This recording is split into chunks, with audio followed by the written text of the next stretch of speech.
மிச்சம் வைக்காமல் லஞ்ச் பாக்ஸை காலி செய்ய வேண்டுமா? இப்படி ஒரு சுவையில் தேங்காய் சாதம்.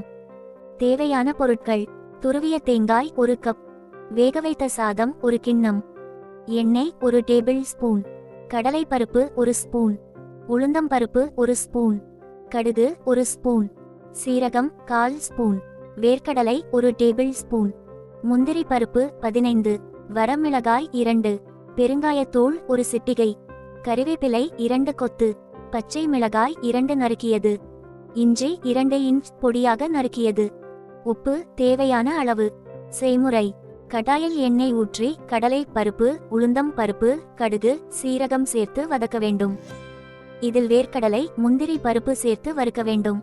அடுத்து இதில் காய்ந்த மிளகாய், பெருங்காயத்தூள், கறிவேப்பிலை, இஞ்சி சேர்த்து வதக்க வேண்டும். சேர்த்த பொருட்கள் அனைத்தும் வதங்கியவுடன் இதில் துருவிய தேங்காய் சேர்த்து வதக்க வேண்டும். இறுதியாக வேக வைத்த சாதம் சேர்த்து கிளறினால் சுவையான தேங்காய் சாதம் தயார். இதற்கு தொட்டுக்கொள்ள உருளைக்கிழங்கு வறுவல் அல்லது வாழைக்காய் வறுவல் கூட போதுமானது, அல்லது ஊறுகாயே கூட போதும்.